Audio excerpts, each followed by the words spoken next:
we can speak now to two very close friends of Sir David Amess, one of whom was talking to him on a video call just a couple of minutes before the homicidal attack on him on Friday. Joining us from Belfair's Methodist Church in Leigh-on-Sea is Richard Hillgrove. And here in the studio is the Archbishop of York, Stephen Cottrell, whose hometown is Southend. So we'll talk to you in just a moment. First, I just want to focus on you, Richard, because I think this is really a very devastating moment for you, because you were talking, weren't you, to Sir David just before he was killed, and it was such an important conversation, and then you must have been in so much shock hearing then what happened to him. I was absolutely shocked, and I still am shocked. You know, I had a video Zoom with him. Quite often I'd meet him in person, but I had a video Zoom with him in his diary. He was at the church, and I was about a mile away in my satellite office talking about the Children's Parliament that Sir David and I are organising with the Daily Express, Wakelet and Microsoft. You know, teaching young kids about the value of democracy, which is everything Sir David was about. And we were planning to meet this week. He said, leave it with me, I'm going to get Sir Lindsay Hoyle, the adult Speaker of the House, to do a video message to the kids. It was a project he was very, very passionate about, and without him it wouldn't have happened. He engaged all the adult MPs. It must have been at least 50 adult MPs found their child MP matches. And that passion and all of that purpose was Sir David through and through. And he was matched, wasn't he, Richard, with your 11-year-old daughter, Lola. So, I mean, that connection must have then had an impact on your whole family. My daughter, yeah, I mean, it's incredible, because he'd met her a few times, but he'd just gone and done a photo shoot at my daughter's school just a few days before, and it only appeared in the Express on the Wednesday, and this has happened. But Lola was absolutely mortified. She came home from school unconsolable. She was crying. She says, he's such a good man, such a wonderful man. It's, you know, it's broken Lola. She's his child MP match for Southend West, and she can't believe it. And she still can't believe it. These were, of course, his very last minutes on Earth. These were his very last moments alive. And I would imagine that at some point the family's going to want to talk to you about what he said and what his mood was. What was his mood in these very last moments?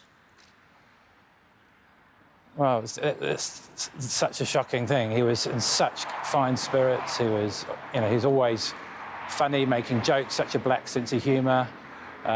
Looking to the future, planning this week. He was planning to be, well, he was going to be the co-chair of the event with the head teacher champion, Peter Spencer-Lane. So we were meeting after a photo shoot with Sir Lindsay Hoyle to talk about the running order and how we're going to adjudicate. And Sir David was talking about how many votes the kids should have. I was asking him and saying, should we have a vote on every topic the kids talk about? He goes, no, quality over quantity, you know. Lots of debate, but don't put too many things to the vote. This needs to be serious. You know, he saw this as an incredible opportunity for young people to engage with adult MPs and to make their voices heard. It's something he experienced when he was a young one. You know, at the age of 11, he had a mock parliament, and so when I approached him to become the parliamentary champion, he just took the bull by the horns and made this a reality. Without him, it wouldn't have happened. And some people have said to us, should this continue? You know, do you know, with what's happened, should you be continuing? And all parties concerned say we must continue, because that's what Sir David would want us to do. The virtual Children's Parliament should continue in his name. So the Sir David Amess Children's Parliament. I think we do that in his honour. There was obviously widespread disbelief. We all felt it. I was driving around on Friday listening to the news as it filtered through on the radio, and I couldn't believe what I was hearing.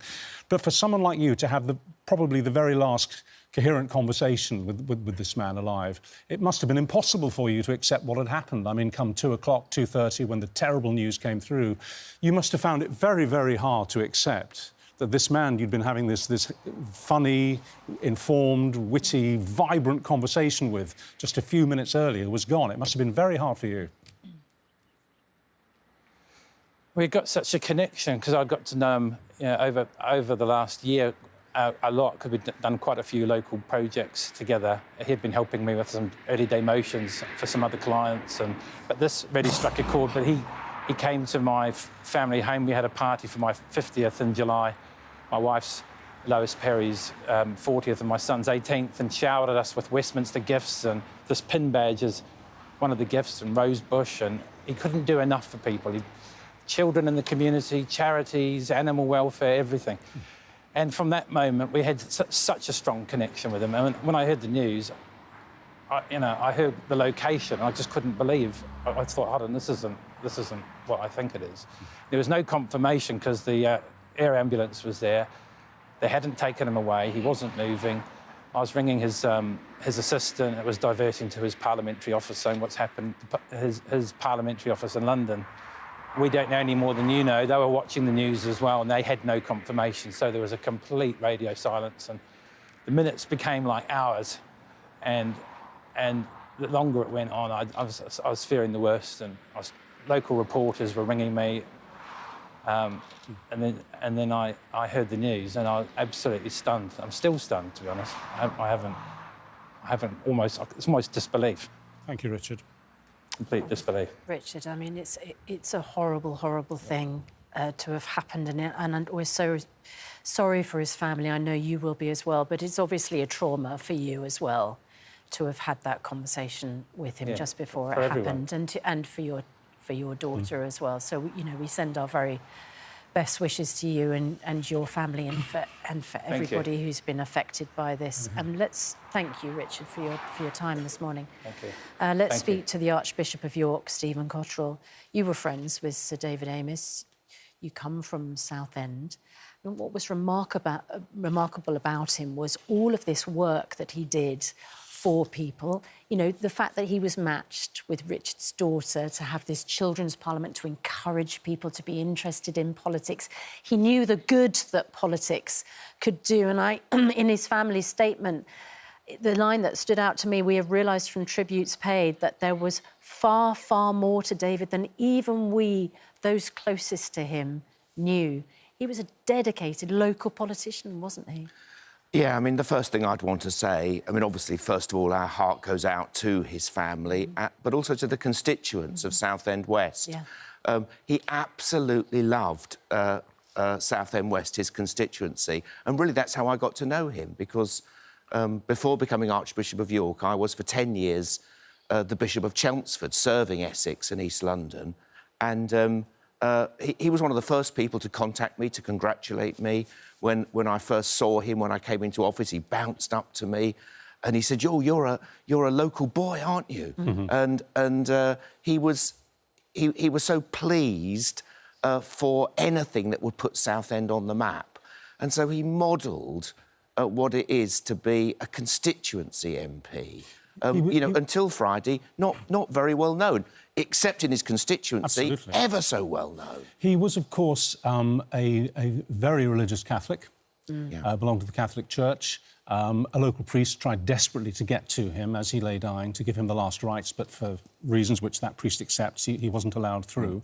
His faith was very important to him, and it seems to have informed this incredible statement of certainly not forgiveness, but gentleness by the family, which was released overnight, where they talk about the only way is to move forward and to be positive. How much of that do you think is informed by their Christianity? Well, I think almost completely, though I'm not suggesting for a moment you can't find such goodness elsewhere. But I think the reason I got to know David Amess well was, I think, because he was so committed to his Christian faith, which shaped his values and his vision, which also meant that if you disagreed with him, it wasn't a problem. What mattered was the values that we shared. What mattered was the vision of wanting to serve the common good. And we may disagree about how we get there, but he was able to work with all people of goodwill across the political spectrum. And I think that came from, those core Christian ideas that we belong to each other, that we're one humanity, that the differences that we may have politically or in other ways are so secondary to what unites us. And therefore, he was a very good-humoured man, but he was also an enormously kind man. But that kindness, I think, is the fruits of his Christian faith. And, you know, I saw him a lot at church things. There was a, you know, all my family still live in Leigh-on-Sea. It's my home.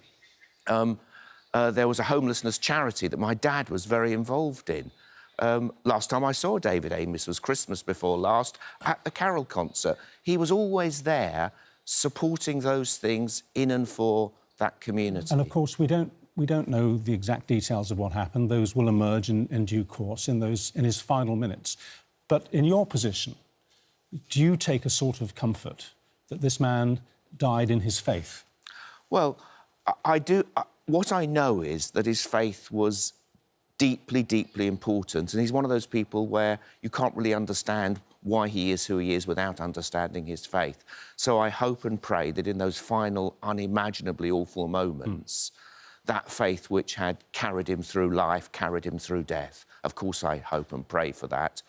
I've also been, like all of us, deeply moved by the statement his family have issued. And I believe, as they say, what we as a nation need to learn from this is, you know, we do need to be kinder. We do need, in public discourse, yes, to be robust, yes, to disagree, but I think the rather vitriolic echo chambers of social media, where we can say things about each other without any thought for the impact it has on us as people, has started invading other bits of our life. And what I saw in him was a kindness. What I hope I'm going to try to take from this is to be a kinder person myself. Well, I think we can all endorse that.